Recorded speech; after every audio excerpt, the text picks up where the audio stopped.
So we are in Glow week 2. Last week we talked about how Jesus is with us in our darkness, and this week we're going to continue on with the rest of this message. So as humans, we're actually really good at adapting to our circumstances, just like how AI is really good at adapting a photo and filling in stuff.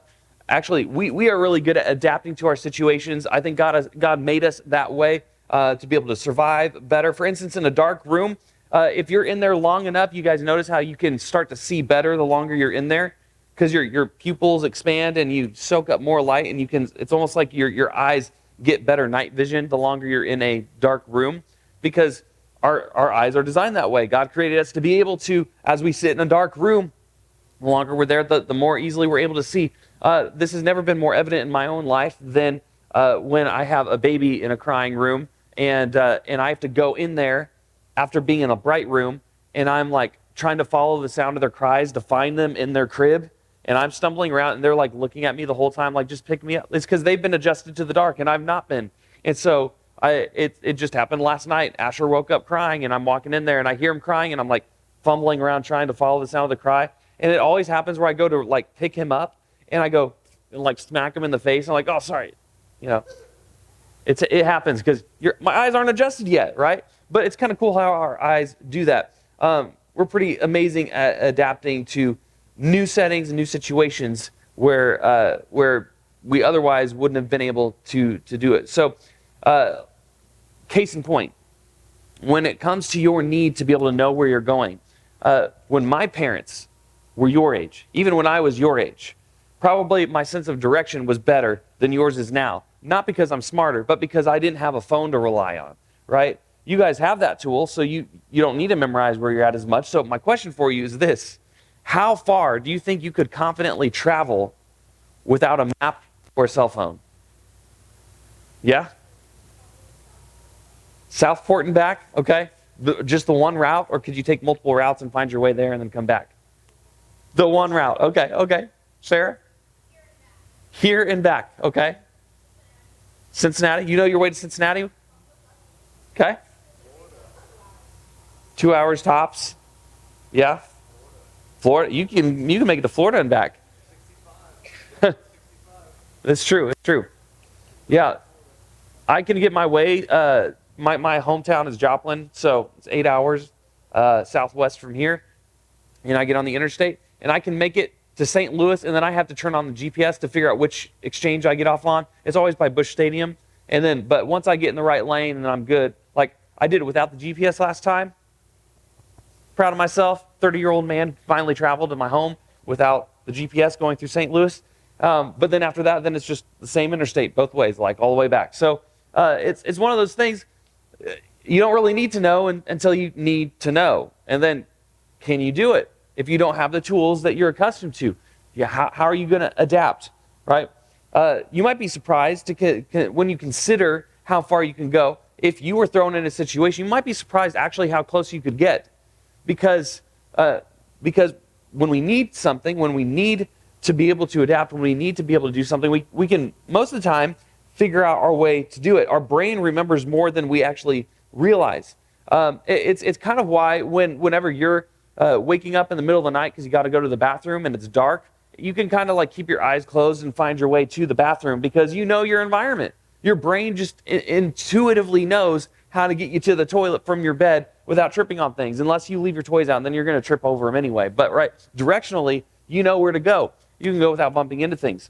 And the same is true when it comes to everyday life. If you kind of know your way, if you need to go somewhere, you can do it. It's pretty amazing how our body does that. But you know what makes it easier every time, regardless of the tools you have? Light. Right? If you are waking up in the middle of the night, you could navigate your way to the bathroom and maybe even downstairs to the fridge to get yourself a glass of water. But it would be a whole lot easier if you had light. Light makes it easier every time.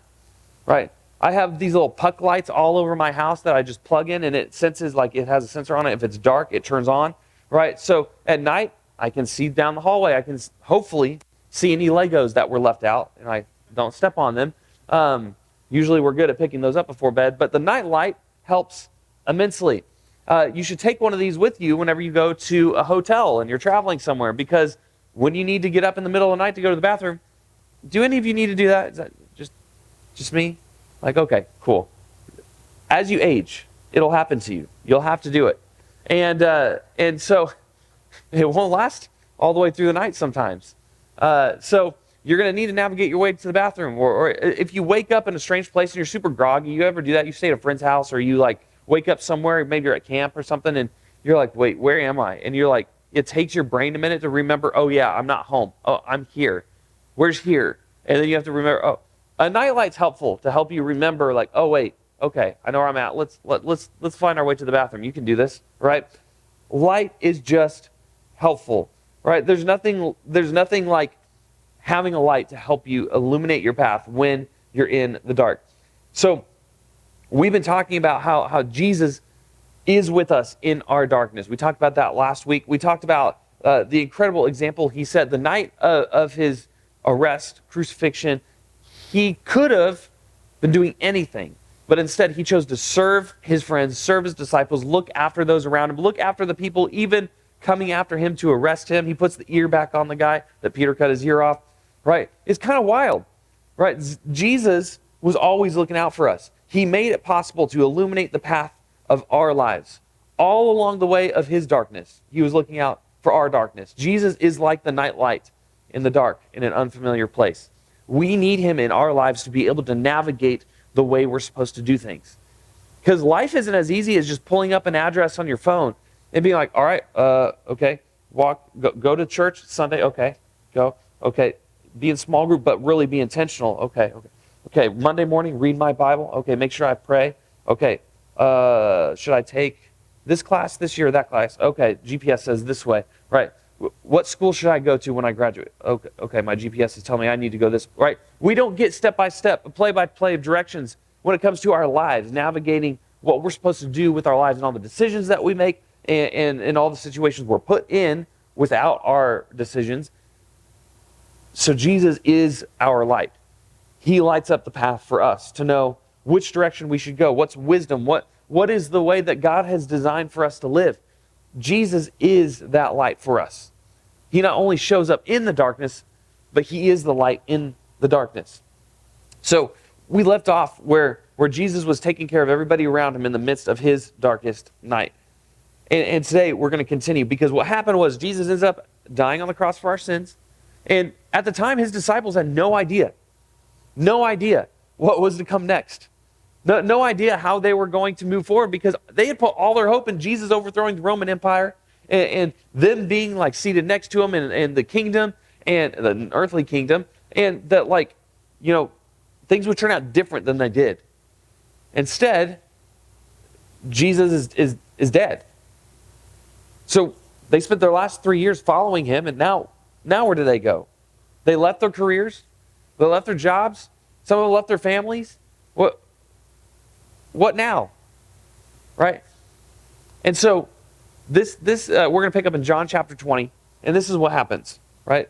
They're all mourning, they're sad about what's happened.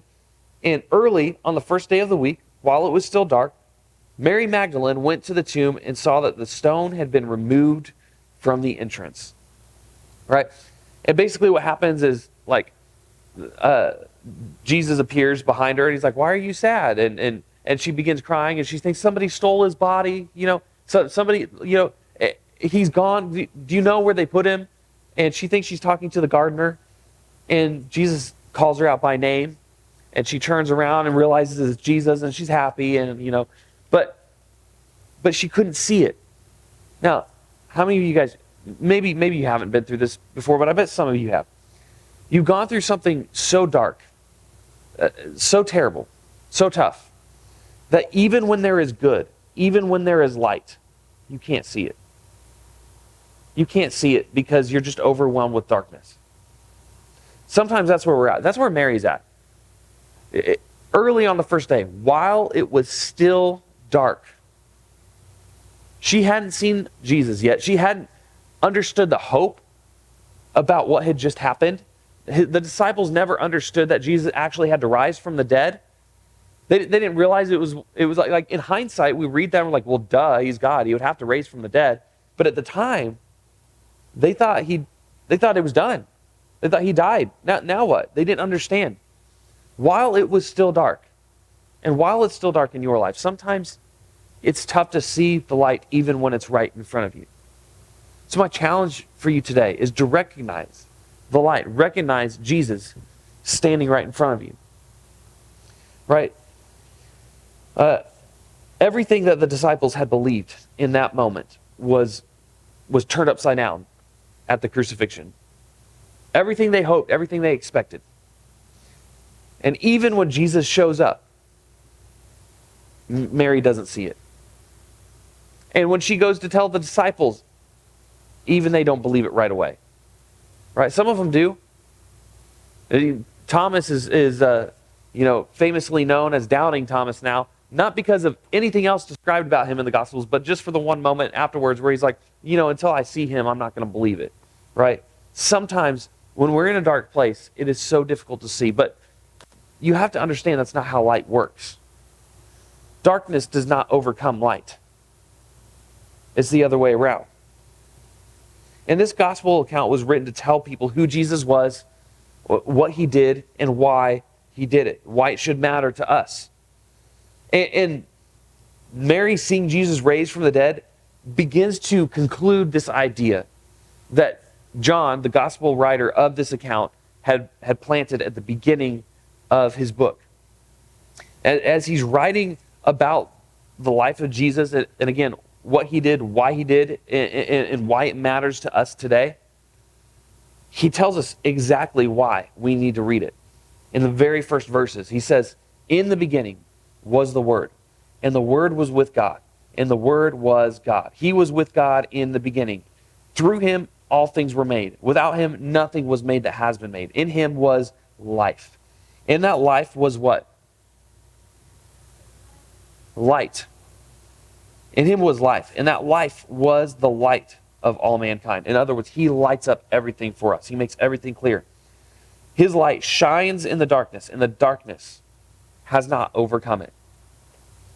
Right, last week, I gave you the example of the glow sticks and the light on my phone. If all the lights are out, it's pretty dark. In this room, we got some windows, so there's still some light. But, even in a dark place, just a little bit of light is enough for you to see something. Right? Because by nature of darkness, right, light has to overcome it. Darkness cannot overcome light. Darkness is, by definition, the absence of light. So even if there's just a spark of light, it's enough to overcome the darkness.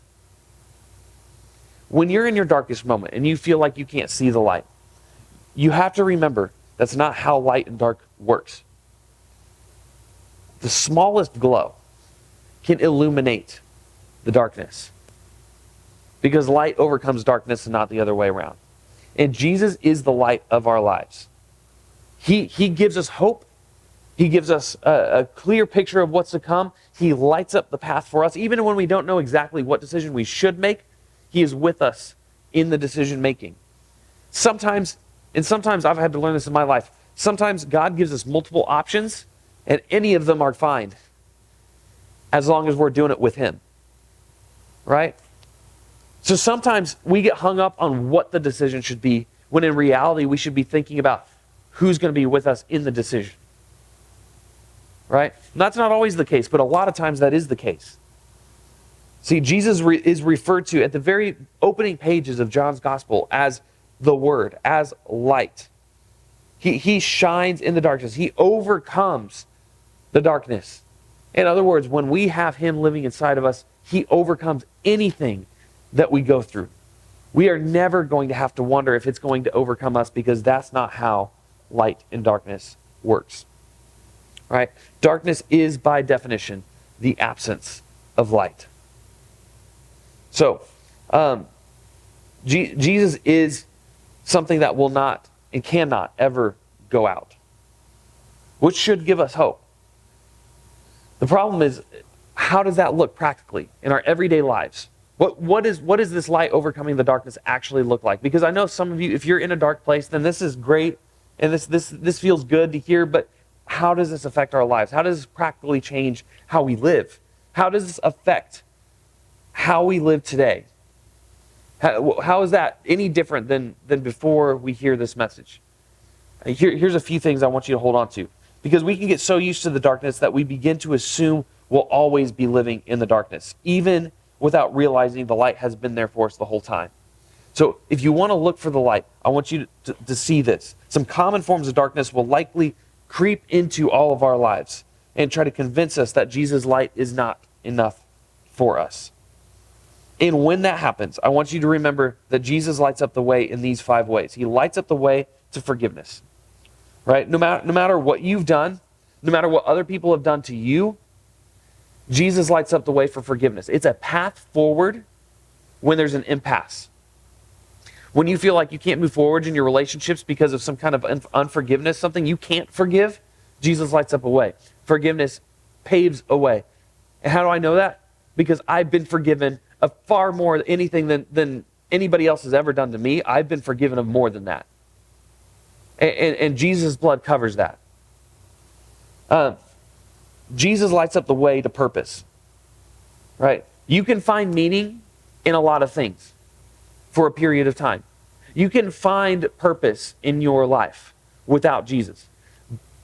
But Jesus is the only purpose that you'll find in your life that is fulfilling and long-lasting, right? It's the only kind of purpose that can never be taken away from you. So he lights up the way with purpose. Spend some time asking God how uniquely he has gifted you to accomplish the things that he's put you on this earth for. Thirdly, Jesus lights up the way to peace, right? The cool thing is that even when we're in darkness, we don't have to be without peace. He gives us that peace that passes all understanding. Even when we don't know the way out, Jesus is that spark of light that illuminates enough for us to know. And here's what's enough. I know that whatever happens here, it's not the end of the story. Because I know the end of the story. I know that we come out on top, we win, and we have nothing else to fear. There will be a day where all the sin and brokenness in this world will be made right. And we won't have to experience it ever again. That's enough for us to be able to have peace in this life regardless of what comes. Right? We have peace in knowing that, you know what, even the things that are left unsaid, even the things that are unresolved in our relationships today, as long as we do everything that we can, I know Jesus is going to make it right later. He is going to mend those broken relationships. He's going to give us a peace that passes all understanding. Even when our darkest hour comes, and we feel like, how could a good and loving God allow this painful and dark thing to happen to me? We can know, I don't know why, but I know who's in control. And I know he has my best interest in mind. That he works all things for the good of those who love him. And he can even use this broken situation. That's the kind of peace you can have in the middle of darkness because of Jesus. Fourthly, Jesus lights up the way to confidence. We can have confidence in our destination. We can have confidence in life moving forward. We don't have to wonder if we've crossed the line too far this time. We don't have to wonder where our standing is with him. You know what's cool? I saw this ironically on a reel this week. When Jesus put the ear back on the person that arrested him, that was arresting him, Peter, he goes, no, and he goes and he tries to cut off his head and he misses and he cuts off the guy's ear, right? And Jesus, while being arrested, heals the guy, right? I heard this and I never heard this before, but I think it's worth sharing with you. Jesus was looking out for Peter when he healed that guy and put the ear back on. Because, according to the law, Peter had just assaulted somebody who was coming to arrest Jesus. He had assaulted somebody, a leader of the religious leadership, because they were the ones coming to arrest Jesus. They were the ones accusing him. They were the ones that Judas betrayed Jesus for. He got the silver from them. And so, if Peter had been found guilty of assaulting this guy, Peter could have been put to death. And Jesus saved Peter by literally washing away the blood of the guy whose ear had come off. There was no evidence of it anymore. See, it's the blood of that guy, his ear, that would have condemned Peter. And Jesus healed that and washed it all away. And that's what Jesus did on the cross. He washed away any evidence of our discretion against God, so that we can be in right standing with him. And we can have confidence of that because of the cross. So we don't ever have to wonder where our standing is with him. Jesus literally wiped away your shame. He wiped away your sin. He wiped away your discretion, so that you can be right in your relationship with your Creator. So we can have confidence. Jesus lights up the way for that. And lastly, Jesus lights up the way to joy. Right? Happiness is so very different. It's tied to our circumstances. Right? If we're having, McDonald's today for lunch, I might not be very happy. But if Chick-fil-A were open on Sundays and I had that for lunch, I would be very happy. Right? Happy is so fickle. It's tied to our circumstance. Right? If things are going great, I'm happy. If they're not, I'm not. Right? But joy transcends your circumstances. Joy is something that goes far deeper than that. It's tied to something eternal. And you can have joy even in the midst of your darkest night. So, Jesus lights up the way for that. Without him, that is just simply not possible. Light cannot be overcome by darkness, but it's easy for us to live our lives ignoring the power of light, where we choose to live in darkness. We choose to leave blindfolds on. We choose to be blind to the truth. And I want you this week to remember the truth, that he is for you and he is with you. Jesus is the light in the darkness.